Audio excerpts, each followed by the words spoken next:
प्रियजनों, यीशु मसीह आपसे बहुत प्रेम और स्नेह करते हैं। वह प्रतिदिन आपसे विभिन्न तरीकों से बात करते हैं। एक दिन वह आपको एक वादा देते हैं, किसी और दिन वह आपको एक सलाह देते हैं, फिर किसी और दिन वह हमसे इस इच्छा के साथ बात करते हैं कि हम सुधर जाएं।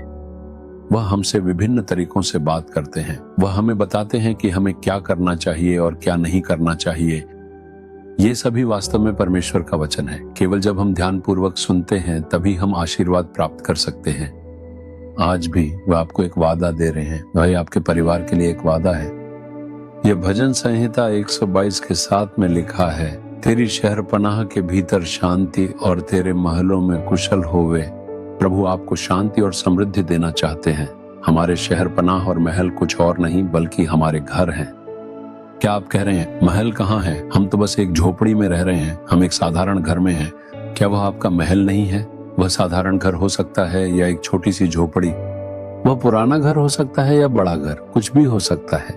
जिस घर में आप रहते हैं वही वास्तव में आपका महल है। उसके अंदर 2 आशीर्वाद अवश्य होने चाहिए। यही सबसे महत्वपूर्ण है। वे आशीर्वाद कौन से हैं? वे ही सच्ची शांति और समृद्धि हैं। यदि घर महल जैसा भी हो पर उसमें शांति न हो तो उसका क्या लाभ? चाहे वह एक छोटी सी झोपड़ी ही क्यों न हो, यदि हम शांति और आराम से रह रहे हैं तो क्या यह सबसे बड़ा आशीर्वाद नहीं है? वास्तव में शांति ही एक महान आशीर्वाद है। दूसरा है स्वास्थ्य में समृद्धि। बड़े घर और आरामदायक जीवन का क्या फायदा? हमें एक के बाद एक बीमारियां होती रहती हैं। हम हमेशा अस्पताल जा रहे हैं और दवाइयां ले रहे हैं। यह कैसी जिंदगी है?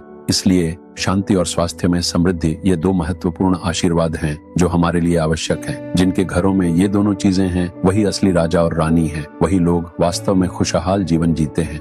प्रभु आपको वादा करते हैं कि आपके जीवन में शांति और समृद्धि हो। उन्होंने हमें ये देने के लिए अपना लहू बहाया और क्रूस पर प्राण त्याग दिए। चूंकि उन्होंने हमारे पाप और शाप को सहा और हमारे लिए मरे, इसलिए हमें शांति मिली है।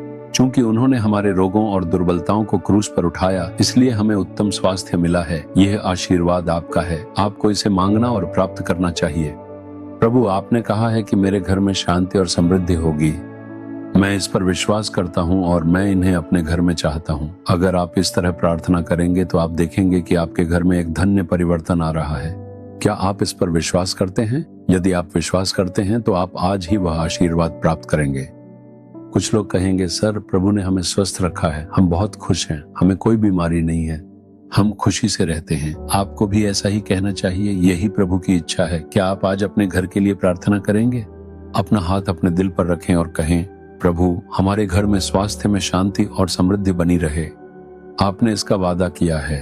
आप क्रूस पर इसलिए मरे ताकि हम शांतिपूर्ण, धन्य और अच्छे स्वास्थ्य में रह सकें।